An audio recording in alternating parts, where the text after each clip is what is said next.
Hi friends, welcome to our academy. మనం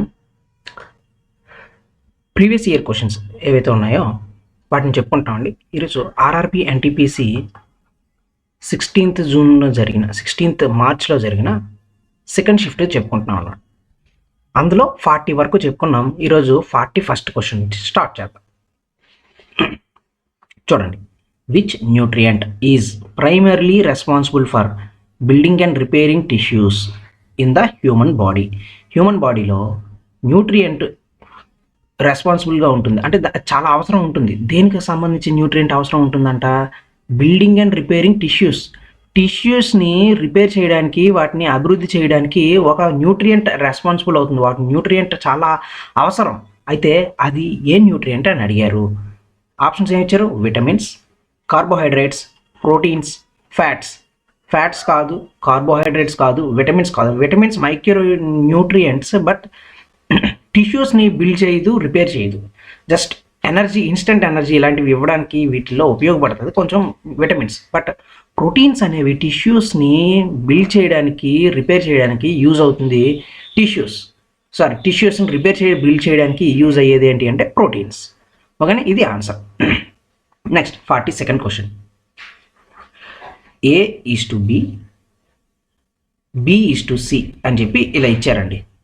C is equal to 4A, B equal to 6. Find the positive value of C అని చెప్పి ఇచ్చారు. ఎప్పుడైనా సరే ఇలా ఈస్టూస్ వచ్చాయనుకోండి, అలా రేషియోస్ వచ్చాయనుకోండి, దాన్ని ఎలా రాసుకోవచ్చు అంటే A/B is equal to B/C. నేను A/Bని ఎలా రాస్తాను? A/B రాస్తా. B/Cని ఎలా రాస్తాను? B/C రాస్తా. అదే C/B అనుకోండి, C/B రాస్తాం.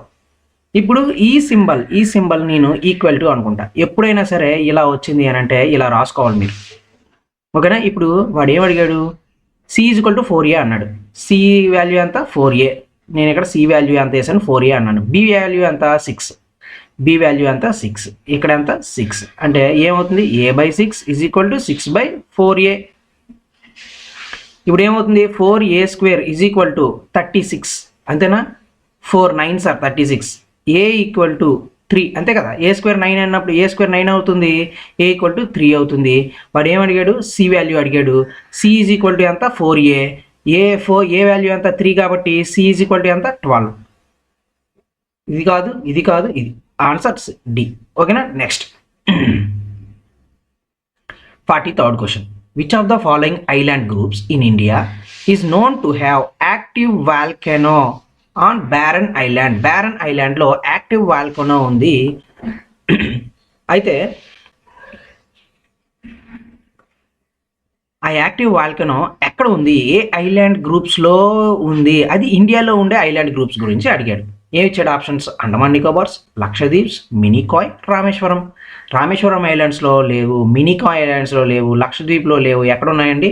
మనకి వాల్కనోస్ ఉండేది ఎక్కడ అంటే అండమాన్ నికోబార్ దీవుల్లోనే ఉంటాయి వాల్కనోస్. అది యాక్టివ్ వాల్కనో ఒకటి ఉంది అనమాట బ్యారన్ ఐలాండ్లో. యాక్టివ్ వాల్కనో అంటే ఎప్పుడైనా అది పేలే అవకాశం ఉన్న వాటిని యాక్టివ్ వాల్కనో అంటాం. డార్మెంట్ అంటాం, నిద్రాణ వ్యవస్థ వాల్కనోస్ అని అంటాం. అవి దాని స్టేజ్ అయిపోయి అలాగా ఉంటుందన్నమాట. అంటే అది పేలదు, ఏమీ అవ్వదు అలా. బట్ అది వాల్కనో, అది ఎప్పుడో పేలిపోయి ఒక కొండలాగా, ఒక పర్వతంలాగా ఏర్పడింది అనమాట. అలాంటి వాటిని డార్మెంట్ వాల్కనోస్ అంటాం. అవి ఎక్కడ ఉన్నాయి? యాక్టివ్ వాల్కనో మనకి ఇండియాలో ఎక్కడ ఉందండి? అండమాన్ నికోబార్లో ఉంది అనమాట. ఓకేనా.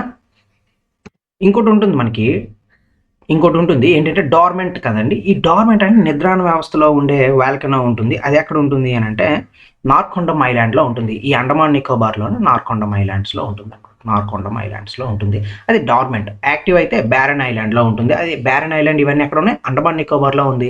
డార్మెంట్ సంబంధించిన వాల్కనో కూడా ఉంది, అది నార్కొండంలో ఉంది, అది కూడా అండమాన్లో ఉందన్నమాట. ఇవి దీనికి సంబంధించింది. Next 44th question. Two trains are moving in opposite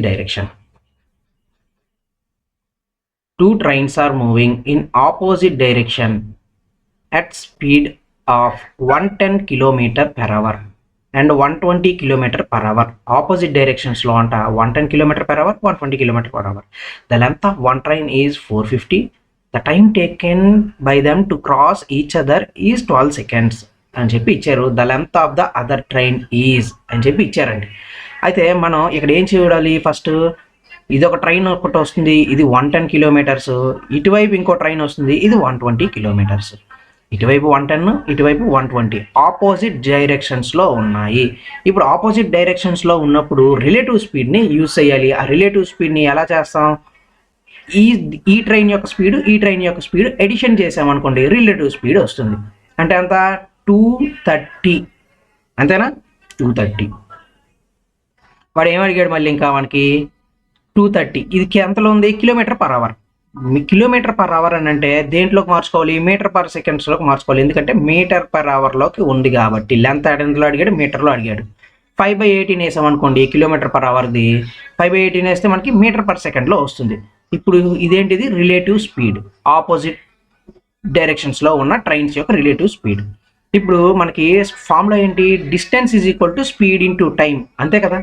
ఇక్కడ డిస్టెన్స్ అనేది ఇక్కడ ఎలా చూస్తాం, లెంత్ కింద చూస్తాం. ట్రైన్స్ యొక్క లెంత్ ఎంత, ఒకదాన్ని 450 ఇచ్చారు, ఇంకో దాన్ని ఏమి ఇచ్చారు, ఎక్స్ అనుకుందాం.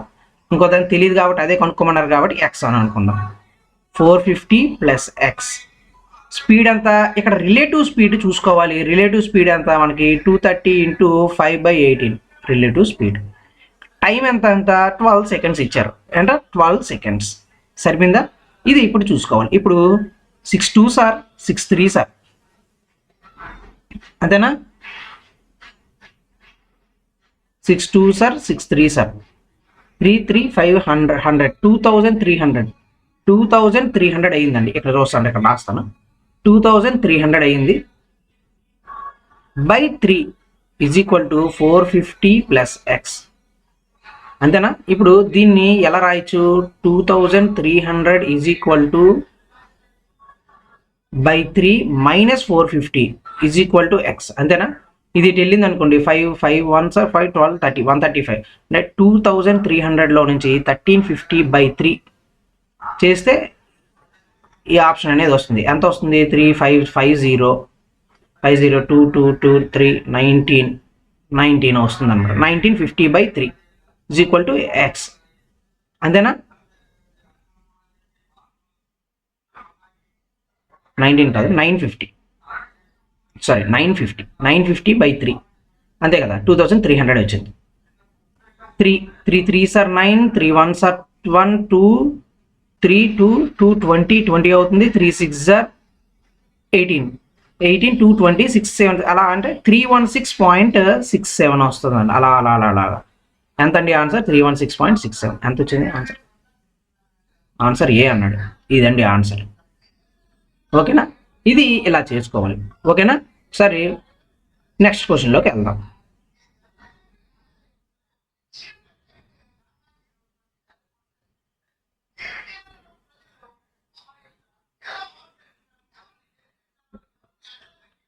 Next question, 45th question.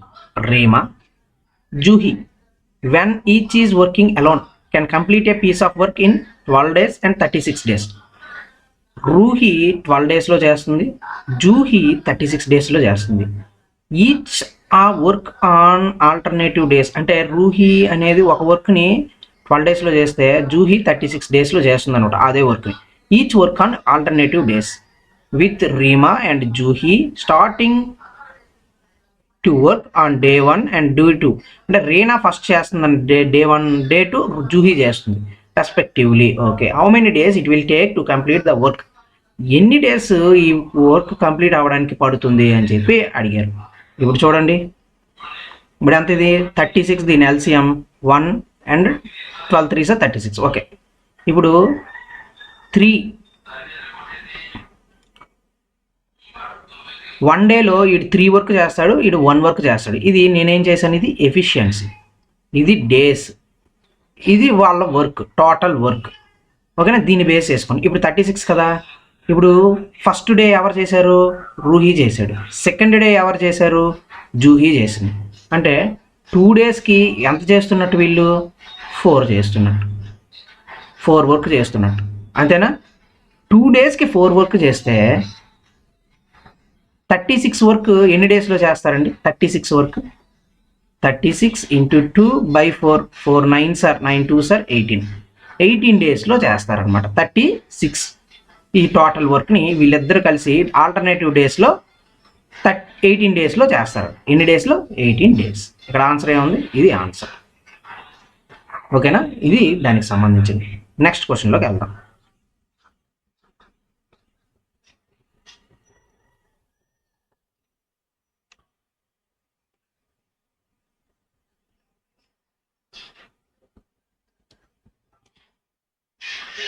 Forty sixth question చూద్దాం. ఇక్కడ refer to the letter, number and symbol series, answer the question that follows, counting to be done from left to right. Left నుంచి రైట్ వరకు చూసుకోవాలి. Okay, all numbers are single digit numbers. Okay, how many such numbers? ఏమన్నాడు? Such numbers. Each of such numbers are there, each of which is immediately preceded by సింబల్తోని ముందు ఉండాలి. Preceded అంటే ముందుదే అని చెప్పి, దీనికన్నా ముందుదే అని చెప్పి. Immediately followed by A letter, ఇక్కడ నుంచి లెటర్ ఉండాలన్నమాట. ఫాలోడ్ బై ఏ లెటర్ అంటే ఒక నెంబరు సింబల్ ఒకవైపు ఉండాలి, లెటర్ ఒకవైపు ఉండాలి. అలాంటివి ఎన్ని ఉన్నాయి అని చెప్పి అడిగారు. అది ఇక్కడ చూడాలి మనం. ఇప్పుడు నెంబర్స్ ఎక్కడ ఉన్నాయి? 6 ఉంది, 3 ఉంది, 2 ఉంది, 7 ఉంది, 4 ఉంది, 5 ఉంది. 5 నెంబర్సే ఉన్నాయి. అయితే 5 ఇక్కడ నేను రాస్తున్నాను, 6GE అంతేనా? ఇది లెటర్ వచ్చింది, ఇది సింబల్, ఇది రాంగ్, ఇది అవ్వదు. ఇంకోటి ఏమున్నాయి మనకి? 3 లెటర్ వచ్చింది, ఇక్కడ సింబల్ వచ్చింది, ఇది అవుతుంది, ఇది అవుతుంది. నెక్స్ట్ 2 ఇది ఇలా వచ్చింది, ఇలా ఉండకూడదు కదా, ఇక్కడ సింబల్ రావాలి, ఇటేమో లెటర్ రావాలి, రివర్స్లో ఉంది, ఇది తప్పు. 4 ఇది వచ్చింది, ఇది తప్పు, ఇక్కడ లెటర్ రావాలి, నెంబర్ వచ్చింది. నెక్స్ట్ 4 చూడండి, 4Y7 సింబల్ రావాలి, ఇక్కడ నెంబర్ వచ్చింది, ఇక్కడ లెటర్ రావాలి, లెటర్ వచ్చింది, ఇది తప్పు. నెక్స్ట్ 5 ప్లస్ @ ఇటు సింబల్ లెటర్ రావాలి, సింబల్ వచ్చింది, ఇటు సింబల్ రావాల్సిన సింబల్ వచ్చింది. ఇవేవి కాదు. ఏదండి ఆన్సర్? -3D అంటే ఒకటే వచ్చింది అనమాట. అంటే ఇక్కడ ఏంటి? 2 1 ఇది ఆన్సర్. 1 వచ్చింది కాబట్టి ఇది ఆన్సర్. 46th క్వశ్చన్ అలా చేసుకోవాలండి సింపుల్గా. 47th క్వశ్చన్ ఒకసారి చూద్దాం. 156 వీడేమన్నాడు? What will come in place of question mark. ఈ క్వశ్చన్ మార్క్లో ఏమొస్తుంది? In following equation if plus and minus are interchanged, multiplication and division are interchanged. ఈ సింబల్స్ ఇంటర్చేంజ్ అవుతాయి, అప్పుడు వచ్చిన క్వశ్చన్ మార్క్ ఏంటి అని చెప్పి, అప్పుడు వచ్చే ఆన్సర్ ఏంటి అని అడిగాడు. మల్టిప్లికేషన్ ఏమవుతుంది? డివిజన్ అవుతుంది, డివిజన్ బై 12. మైనస్ ఏమవుతుంది? ప్లస్ అవుతుంది, 13. డివిజన్ ఏమవుతుంది? మల్టిప్లికేషన్ అవుతుంది, ప్లస్ ఏమవుతుంది? మైనస్ అవుతుంది, 71. 38 సార్ ఎంత అండి? 12. 12 1 సార్ 12, 12 1 సార్ 12, 3 36, 12 3 సార్ 36 అంతేనా? 13. 38 సార్ అంతా 104. 13 ప్లస్ 38 సార్ 104 మైనస్ 71. 104 105 అంటే 117 మైనస్ 71 ఎంత అవుతుంది? ఇది 4 అవుతుంది. 10లో 3, 11లో 4 కాదు, 7 1 6 6 11 4 46 అవుతుంది. 46 అవుతుంది ఆన్సర్. ఇది ఆన్సర్. ఓకేనండి. 47th answer 46. Next 48th question. A conical tent is to be made for a school ఈవెంట్కి ఒక టెంట్ని, కోనికల్ టెంట్ని తయారు చేస్తున్నారు అని చెప్పి ఇచ్చారు. అయితే the radius of the base is 7 meters, height of the tent is 24 meters. Decorative cloth is used to cover the entire curved surface area of the tent. Decorative cloth use చేశారంట curved surface ఏరియాకి. The cloth costs 40 per square meter. What will be the total cost of the cloth required అని చెప్పి ఇచ్చారు. ఓకేనండి. ఇది ఒకసారి చూద్దాం. ఇదిగోండి ఇక్కడ ఇది కోన్. ఈ కోన్లోని ఇలా చేశారు. ఇది కొనికల్ టెంట్ అని అన్నాం. అయితే ఈ కొనికల్ టెంట్ ఈ కర్వ్డ్ సర్ఫేస్ ఏరియా అంటే ఇదండి కర్వ్డ్ సర్ఫేస్ ఏరియా. ఇలా ఉంది చూసారా, ఇలా ఉండేదాన్ని, ఈ చుట్టూ ఉండేదాన్ని కర్వ్డ్ సర్ఫేస్ ఏరియా అంటాం. ఈ కర్వ్డ్ సర్ఫేస్ ఏరియా యొక్క క్లాత్ వేసారంట దీనిపైన. క్లాత్ ఇలా డెకరేటివ్ క్లాత్. అయితే ఆ డెకరేటివ్ క్లాత్ యొక్క ఎన్ని మీటర్స్ ఉంది, ఆ ఎన్ని మీటర్స్కి ఒక్కొక్క మీటర్ అంటే 40 per square meter ఉందంట. 40 rupees per square meter. అయితే దీన్ని యూజ్ చేయడానికి ఈ కొనికల్ టెంట్లో ఈ క్లాత్ యూజ్ చేయడానికి కర్వ్డ్ సర్ఫేస్ ఏరియా చుట్టూ ఎన్ని రూపీస్ కావాలి అని చెప్పి అడిగారు. అది అక్కడ క్వశ్చన్. అయితే ఒకసారి చూద్దాం, ఇక్కడికి వెళ్దాం అంటే ఒకసారి ఇక్కడికి వెళ్తే మీకు అర్థం అవుతుంది క్లియర్గా. ఇక్కడ చూడండి, ఇది టెంట్, ఇలా టెంట్ ఉంది. రేడియస్ ఎంత ఇచ్చారు? ఆర్ ఇచ్చారు. ఇది ఎంత? ఆర్ రేడియస్ ఎంత? 7 ఇచ్చారు.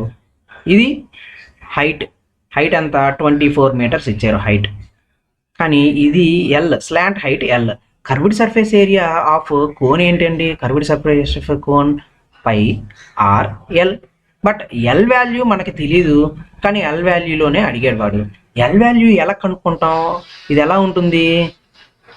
పైథాగరస్ థీరం దీంట్లో ఉంటుంది కాబట్టి 24/7 దీన్ని పైథాగరస్ థీరం ఎంత అవుతుంది? 25 అవుతుంది. అంటే ఎల్ వాల్యూ ఎంత అవుతుంది? 25 అవుతుంది. ఓకేనా? ఇప్పుడు పై వాల్యూ ఎంత? 22/7. ఆర్ వాల్యూ ఎంత మనకి? 7. ఎల్ వాల్యూ ఎంత? 25. 7 క్యాన్సిల్. 22 25 అంటే 550. అంతేనా? 550 మీటర్ స్క్వేర్ అవుతుంది pi R L curved surface area. అయితే కర్వ్డ్ సర్ఫేస్ ఏరియాకి అంటే క్లాత్కి 40 metre per square, 40 rupees per metre square తీసుకుంటున్నారు. 40 రూపీస్. అయితే 550 మీటర్ స్క్వేర్ ఉంది అనమాట ఈ కర్వ్డ్ సర్ఫేస్ ఏరియా. దాని చుట్టూ క్లాత్ కావాలి కాబట్టి 550 మీటర్ స్క్వేర్ క్లాత్ కావాల్సి వస్తుంది. ఒక్కొక్కటి ఎంత అండి? 40 మీటర్ స్క్వేర్ అయితే 550 × 40 ఎంత అవుతుంది? 22,000 రూపీస్ అనేది అవుతుంది. దీనికి ఎంత అండి? 22,000 రూపీస్. ఎక్కడ ఉంది? ఇదిగోండి ఆన్సర్. ఇది ఆన్సర్. ఓకేనా? Next the Tamil 49th question. The Tamil literary work Iraiyanar Akapporul is dated to which century అని చెప్పి ఇచ్చారు. తమిళ్ లిటరేచర్, సంగం లిటరేచర్ అనేది మనకి 6th 7th 8th ఈ కనిపిస్తుందండి. మనకి 2nd సెంచరీ అని చెప్పి సంగం లిటరేచర్ ఇవన్నీ కనిపిస్తాయి. అయితే ఇరైనార్ అహపోరుల్ అని చెప్పి ఈయన ఉంటారు. ఈయన తమిళ్ లిటరేచర్ వర్క్స్కి బాగా ఫేమస్ అనమాట. అయితే ఆయన ఏ సెంచరీకి చెందినవాడు అని చెప్పి అడిగారు. 5th 7th 8th 11th ఏ సెంచరీకి చెందినవాడు అంటే 8th సెంచరీకి చెందినవాడు అనమాట. 8th సెంచరీకి చెందినవాడు. ఓకేనా అండి? ఈయన బుక్ ఒకటి ఉంటుందండి, గుర్తుపెట్టుకోండి. అది నక్కీ రానర్. ఏంటండి? నక్కీ రానర్.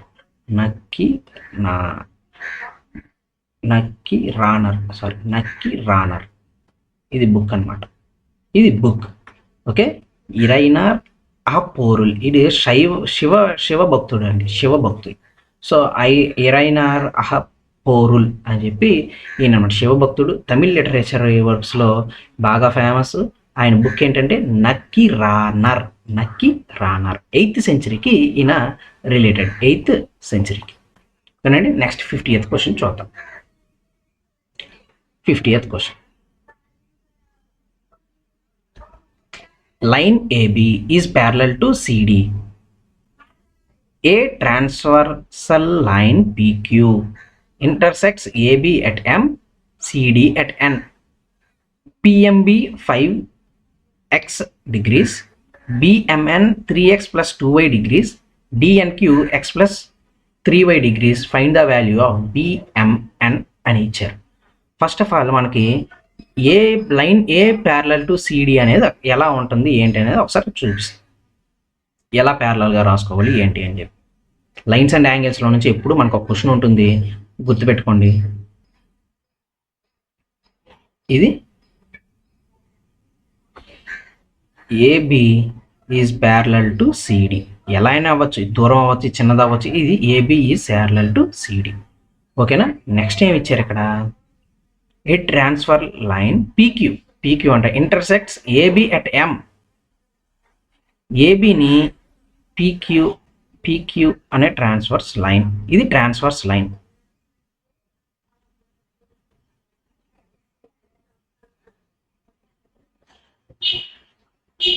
ఒక్క నిమిషం అండి, గీస్తాను.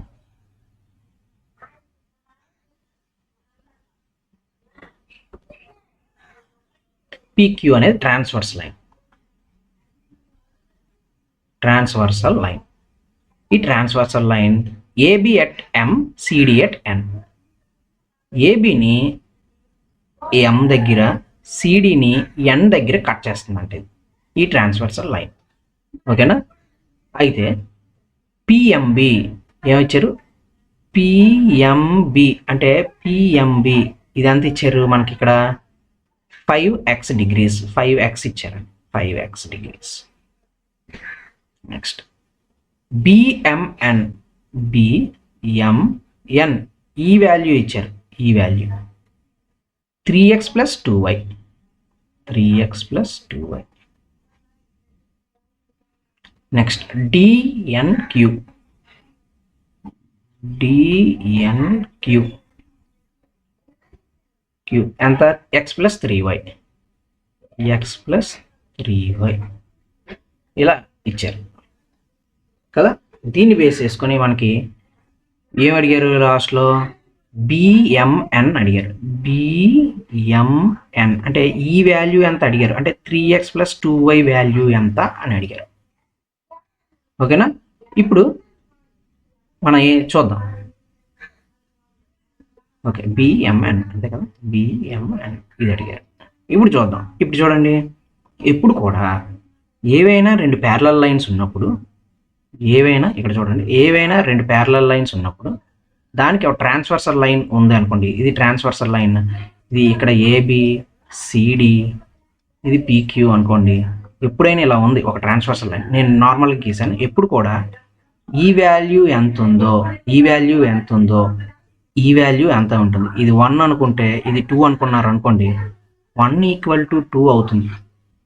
ఎప్పుడు కూడా 3,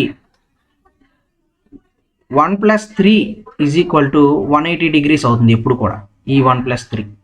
అలానే 2 + 3 = కూడా 180 degrees అవుతుంది, 2 + 3, 2 + 3 = 180 degrees. ఎప్పుడు కూడా మళ్ళీ ఈ వాల్యూ 3 వాల్యూ ఎంత ఉందో ఇక్కడ ఈ 4 వాల్యూ అంతే ఉంటుంది. అంటే 3 = 4 అంతేనా? అది దానికి సంబంధించింది. అయితే మనం ఇక్కడ ఏం చెయ్యాలి?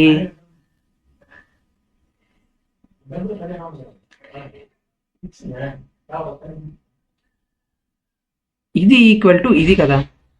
అంటే ఇక్కడ మనం ఏం చేసుకున్నాం? ఇది ఈక్వల్ టు ఇదే కదా, x + 3y = 3x + 2y. ఇది పంపించామనుకోండి మైనస్ అవుతుంది, 2x అవుతుంది. ఇది పంపించామనుకోండి, ఇది పంపించాం 3y అంటే 2x = y. అంతేనా? 2x = y అనే ఈక్వేషన్ అనేది వచ్చింది మనకి. ఓకేనా? ఇప్పుడు ఈ రెండు 180 degrees కదా. అప్పుడు ఏం చేయొచ్చు? 3x + 2y + 5x = 180 degrees. అంతేనా? ఎప్పుడు కూడా ఈ రెండు 180, ఈ రెండు 180, ఎందుకంటే స్ట్రైట్ లైన్ కింద వస్తుంది, అందుకు ఆ రెండు 180. 2 + 4 180, 1 + 3 180 మనం ఇందాక ఎక్కడ చెప్పుకున్నాం. అందుకు ఇది 180కి ఈక్వల్ చేసుకున్నాం. 180కి ఈక్వల్ చేసుకొని 2x ఎంత? y వాల్యూ అన్నాం.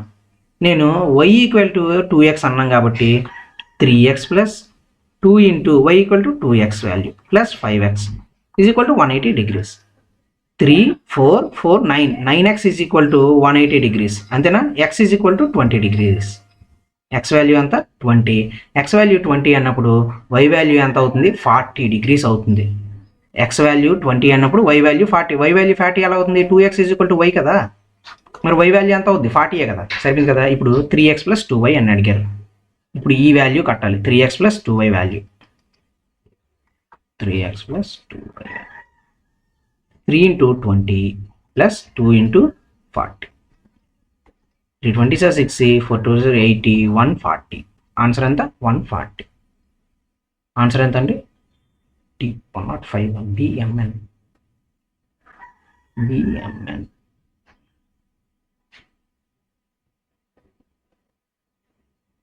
ఎక్కడో తప్పు చేశాను.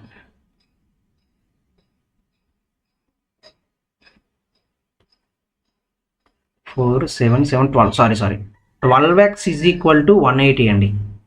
ఇది 3x + 2 2s are 4x + 5x, 4 9 9 3 12, 12x = 180. 12x ఏంటంటే x = 15 degrees కదా, అక్కడ తప్పు చేసాం.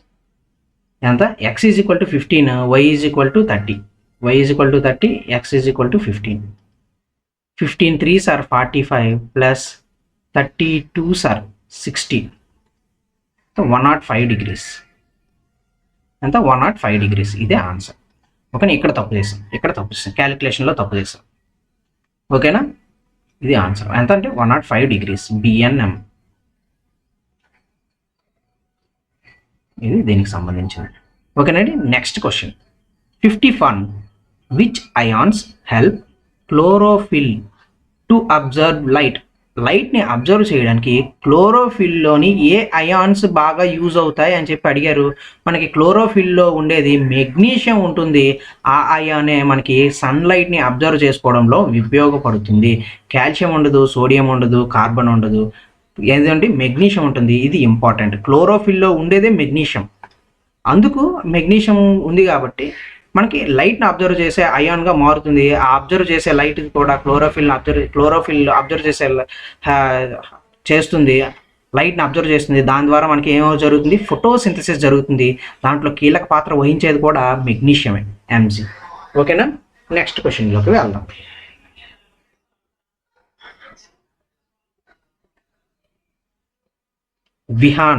Vihana walks 11 kilometers to the నార్త్కి 11 kilometers రాస్తానండి clear.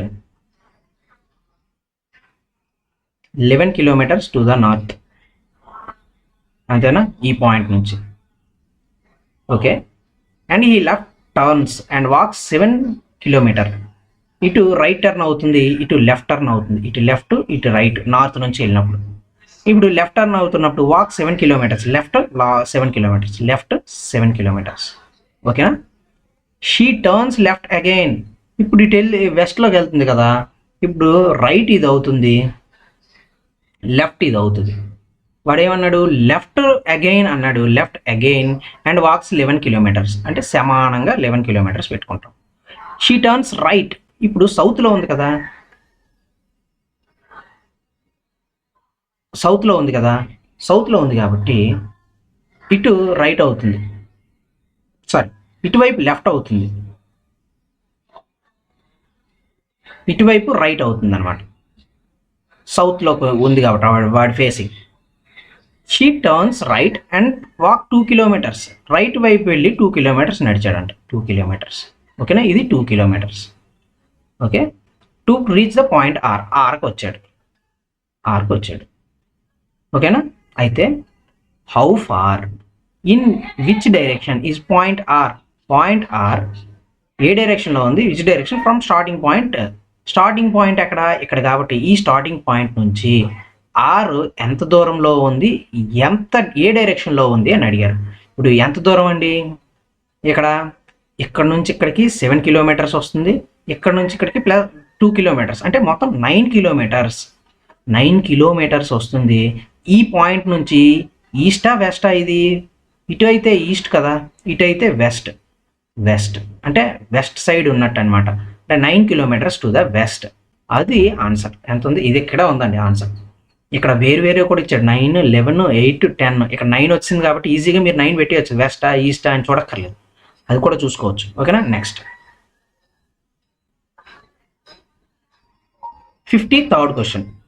The average of 11 results is 61. The average of first 6 results is 64. And that of last 66 is 61. Find the 6th result అని చెప్పి ఇచ్చారు. చాలా సింపుల్, చెప్తాను. ఇప్పుడు ఇది 2 విధాలుగా చేయొచ్చండి. 53 క్వశ్చన్, డీవియేషన్ మెథడ్ ఒకటి, నార్మల్ మెథడ్ ఒకటి. నేను మీకు క్లియర్గా చెప్తాను ఏ మెథడ్లో అయితే మీకు ఈజీగా ఉంటుందో ఒకసారి చూసుకోండి మీరు.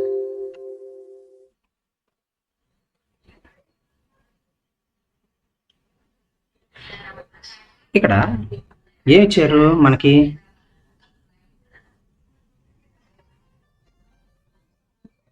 ముందు నార్మల్ మెథడ్ చెప్తాను. ఇప్పుడు 11 ఉన్నాయి, వాటికి యావరేజ్ అంతా 61 ఇచ్చారు.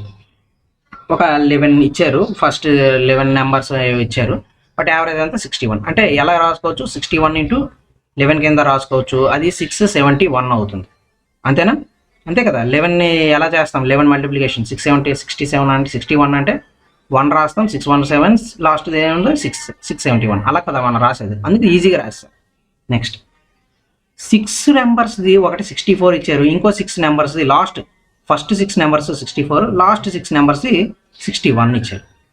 64 ఇంటూ 6 ఎంత? 6 4 24, 4 2 3 38, 384. నెక్స్ట్ 61 ఇంటూ 6 6 6 36, 36 6 366, అంతేనా? ఇలా వచ్చింది. ఇప్పుడు దీంట్లో నుంచి ఈ రెండింటిని యాడ్ చేసామనుకోండి, ఇవి 12 నెంబర్స్ అవుతాయి కదా, ఇవి 6 6 లాస్ట్ ఫస్ట్ 6 12 నెంబర్స్ అవుతాయి కదా. 12 నెంబర్స్లో నుంచి 11 తీసేస్తే వచ్చేదే మనకి మిడిల్ టర్మ్ వస్తుంది కదా. ఆ మిడిల్ టర్మే 6th రిజల్టే మనకు వచ్చిన వాడు అడిగింది అనమాట. ఇప్పుడు ఏం చేయొచ్చు? 384 ప్లస్ 366 మైనస్ 671, ఇదంతా అవుతుంది 0 0 0 1 1, టోటల్ ఎంత అవుతుంది? 750 మైనస్ 671 అవుతుంది, అంతేనా? 0 0 1 1 5 7 8 6 4 1 0 1 5 750 ఇది మైనస్ 671 ఎంత అవుతుంది? ఇప్పుడు ఇది 79 అవుతుంది. వాడు ఏం అడిగాడు? 6th రిజల్ట్ అడిగాడు. 6th రిజల్ట్ ఎంత అండి? 79. ఇది ఆన్సర్. ఇంకో రకంగా కూడా చెయ్యొచ్చు, అదేంటనేది చెప్తాను చూడండి. డీవియేషన్ మెథడ్, ఇది ఒక మెథడ్. 11 యావరేజ్ అంతా 64. ఇప్పుడు 64ని పక్కన పెట్టా. 6 యొక్క యావరేజ్ అంతా మనకి ఇచ్చాడు 64 ఇచ్చాడు. ఫస్ట్ 6ది లాస్ట్ 6 నెంబర్స్ యావరేజ్ ఎంత ఇచ్చాడు? 61 ఇచ్చాడు. 61ఏనా?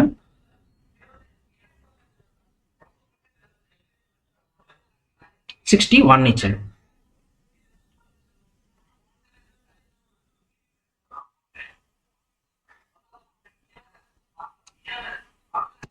సారీ అండి, 64 కాదు, ఇది 61. సారీ 61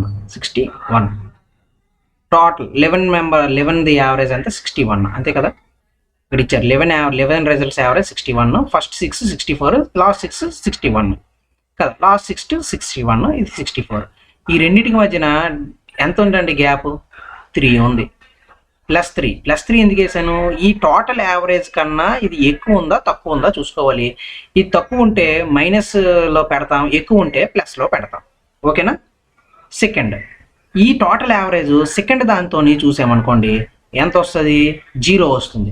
ఇప్పుడు దీని యొక్క వాల్యూ ఎంత? ఇంటూ 6 ఎంత అవుతుంది? 18 +18, ఓకేనా. దీని వాల్యూ లాస్ట్ 6 నెంబర్స్ది డీవియేషన్ మెథడ్లో చూసుకుంటే 6 మెంబర్స్ చూసుకుంటే 0 డీవియేషన్. ఇప్పుడు ఈ రెండింటిని కలపండి, ఎంత అవుతుంది? 18 + 0 ఎంత అవుతుంది? 18 అవుతుంది, ఓకేనా. ఇప్పుడు ఈ 18 వచ్చింది. ఈ 18 టోటల్ యావరేజ్ అంతా 61 కదా. ఈ 61కి 18 కలిపామనుకోండి ఎంత అవుతుంది? 79. ఇదే 6th నెంబర్ యొక్క రిజల్ట్, ఓకేనా. ఈ డీవియేషన్ మెథడ్ అనమాట, ఇది ఒక మెథడ్, ఇది డీవియేషన్ మెథడ్. మీకు ఏది ఈజీగా ఉందో అది చేసుకొని ఈజీగా చేయండి. మీకు ఇలా ఇచ్చినప్పుడు మాత్రమే ఇది పనికి వస్తుంది. అంటే వేరే విధంగా కూడా చేయొచ్చు, బట్ ఇలా ఇచ్చినప్పుడు మాత్రం ఇలా చేయడానికి మీకు యూజ్ అవుతుంది ఈ చేసే మెథడ్ అనమాట, ఓకేనా. ఇది దీనికి సంబంధించి ఎంత అండి? 79. నెక్స్ట్ 54th క్వశ్చన్ చూద్దాం. Which of the following apparent forces caused by earth rotation deflects winds to right in the northern hemisphere and left to the southern hemisphere అని చెప్పి ఇచ్చారు. Options: gravitational force, pressure gradient force, frictional force, Coriolis force అని చెప్పి ఇచ్చారండి. ఇది నేను explain చేస్తాను. Question ఒకసారి చూడండి. ఇది ఎర్త్. ఈ ఎర్త్ ఇలా అనుకుంటే ఇది నార్థన్ హెమిస్ఫియర్, ఇది సదరన్ హెమిస్ఫియర్. ఇది ఎర్త్ అనేది తిరుగుతుంది, ఇలా తిరుగుతుంది కదా. సారీ, వెస్ట్ టు ఈస్ట్ అనుకోండి. వెస్ట్ టు ఈస్ట్ తిరుగుతుంది కాబట్టి ఇలా తిరుగుతుంది, వెస్ట్ నుంచి ఈస్ట్ ఇలా నేను అంటా కదా. ఇలా తిరుగుతుంది కాబట్టి ఎర్త్ తిరిగేది అలాగే కదా, ఇలా తిరుగుతుంది. ఓకే, తిరుగుతున్నప్పుడు కొంత విండ్స్ అనేవి డిఫ్లెక్ట్ అవుతాయి. డిఫ్లెక్ట్ అయ్యంట ఈ నార్త్లో ఉండే విండ్స్ మనకి రైట్ సైడ్ వెళ్తాయంట. నార్త్కి డిఫ్లెక్ట్ అయ్యే విండ్స్ రైట్ సైడ్ వెళ్తాయి, ఇటువైపు వెళ్ళే విండ్స్ మనకి లెఫ్ట్ సైడ్ వెళ్తాయి అని చెప్పి ఇచ్చారు. ఇలా డీవియేషన్ అవుతాయి అని చెప్పి ఇచ్చారు. అయితే ఆ డీవియేషన్ అవ్వడానికి ఈ డీవియేషన్ అవ్వడానికి ఏ ఫోర్స్ నీకు కాజ్ అవుతుంది ఈ డీవియేషన్, ఈ ఎర్త్ రొటేషన్ వల్ల అని చెప్పి అడిగారు. ఏ కోర్స్ అని అంటే గ్రావిటేషనల్ ఫోర్స్ అనేది మనకి ఎర్త్ నుంచి క్రింద ఆబ్జెక్ట్ని అట్రాక్ట్ చేస్తుంది, అంతేగాని ఈ విండ్స్ని మాత్రం రైట్ సైడ్ లెఫ్ట్ సైడ్ వెళ్ళు అని చెప్పి చేయదన్నమాట. అలా చేయదు, ఓన్లీ ఆబ్జెక్ట్ని మాత్రం అట్రాక్ట్ చేస్తుంది, అది గ్రావిటేషనల్ ఫోర్స్. అంటే ఇది కాదు. ప్రెజర్ గ్రేడియంట్ ఫోర్స్ దీనికి సంబంధమే లేదు. ఫ్రిక్షనల్ ఫోర్స్ దేనికి సంబంధించిందండి? మనకి ఏదైనా హోల్డ్ చేసుకోవడంలో, ఫింగర్స్కి హోల్డ్ చేసుకోవడంలో, లేకపోతే కారు రోడ్డు మీద వెళ్ళడంలో యూజ్ అయ్యేది ఫ్రిక్షన్. సైకిల్ కానీ కార్ కానీ ఏదైనా యూజ్ అయ్యేది ఏంటి? ఫ్రిక్షన్. అంతేగాని ఎర్త్ రొటేషన్కి సంబంధించింది అసలు సంబంధమే లేదు. ఇది కాదు. ఏంటంటే కొరియాలిసిస్ ఫోర్స్. ఎప్పుడైనా సరే ఒక ఎర్త్ ఇలా తిరుగుతుంది అని అంటే దాని చుట్టూ కొంత డీవియేషన్ అనేది ఉంటుంది, డిఫ్లెక్స్ ఉంటుంది. ఆ విండ్స్ అనేవి నార్దర్న్ హెమిస్ఫియర్లో రైట్ సైడ్ వెళ్తాయి, సదరన్ హెమిస్ఫియర్లో లెఫ్ట్ సైడ్ వెళ్తాయి. అలాంటి ఫోర్స్ అనేది మనకు కనిపిస్తుంది, దాన్నే కొరియాలిసిస్ ఫోర్స్ అని అంటాం. ఇది చాలా చాలా ఇంపార్టెంట్, మీకు జాగ్రఫీలో వస్తుంది అనమాట. చాలా చాలా ఇంపార్టెంట్ ఇది. ఓకేనా? Next 55th question. Which of the following letter number cluster will replace the question mark in the given series to make it logic completely అని చెప్పి ఇచ్చారు. లాజిక్గా కంప్లీట్ చేయడానికి దీనికి సంబంధించిన చెయ్యండి అని చెప్పి.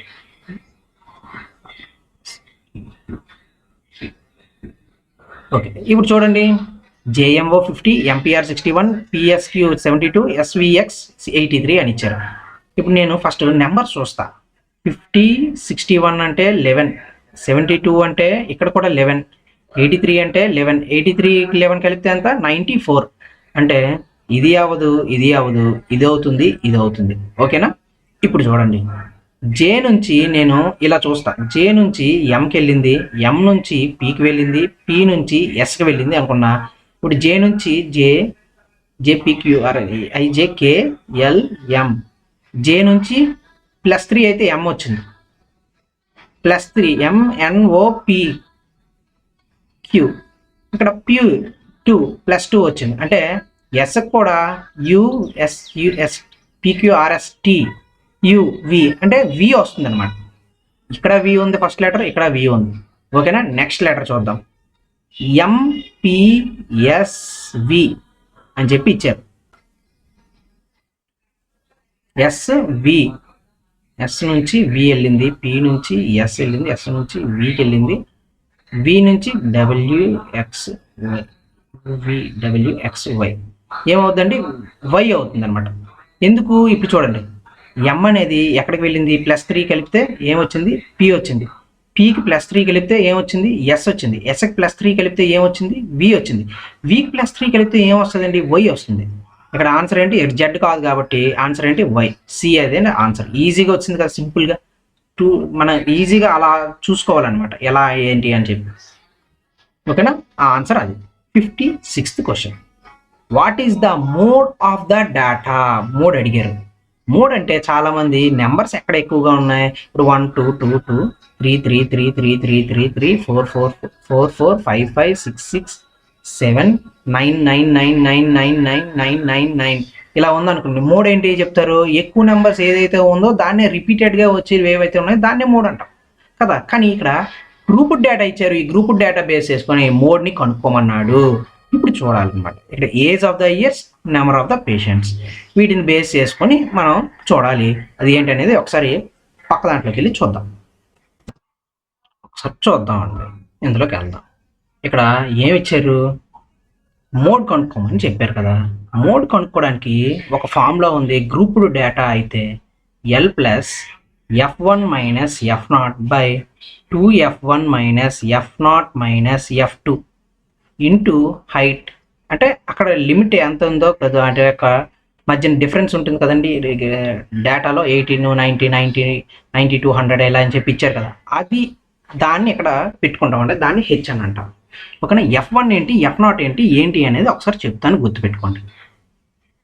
ఇక్కడ మోడ్ అన్నాడు కాబట్టి ఎప్పుడు కూడా మోడ్ అన్నప్పుడు ఏం చూడాలి? ఇక్కడ హైయెస్ట్ నెంబర్ ఎక్కడ ఉందండి? ఇక్కడ 36 ఉంది, 29 35 22. ఇక్కడ వరకు చూసుకుంటే 36 ఉంది. టోటల్గా హైయెస్ట్ నెంబర్ ఏంటంటే 38. అంటే 38 ఈజ్ ద మోడ్. దీన్నే F1 అని అనుకుంటాం. దీనికి ముందున్న దాన్ని F0 అని అంటాం. దీన్ని F0 అని అంటాం 18. దీని తర్వాత ఉన్న దాన్ని ఏమంటాం F2 అని అంటాం. అంటే mode highest number of values ఏదైతే ఉందో దాన్ని F1 అని అంటాం. దాన్నే మోడ్ అని అంటాం, F1 అని అంటాం. ఓకేనా? ఇది మోడ్ క్యాలిక్యులేట్ చేసుకున్నప్పుడు గ్రూప్ డేటాలో F1ని కనుక్కోవడమే కీలకం. F1 హైయెస్ట్ ఏదైతే ఉందో అది దాన్ని మనం F1గా పేర్కొంటాం. ఓకేనా? ఇప్పుడు F1, ఈ F1 యొక్క లోవర్ లిమిట్ని L అని అంటాం. వీటి మధ్యన డిఫరెన్స్ ఎంత ఉంది? 10. ఇది H అని అంటాం. ఓకేనా? ఇప్పుడు చూడండి, L అంటే ఎంత? 70 లోవర్ లిమిట్. ఎందుకంటే 38 మనకి హైయెస్ట్ కదా, దాని లోవర్ లిమిట్ ఏంటి? 70. దాన్ని రాశాను. ఇప్పుడు F1 అంటే ఎంత మనకి? F1 అంటే 38 మైనస్ F0 అంటే ఎంత? 18.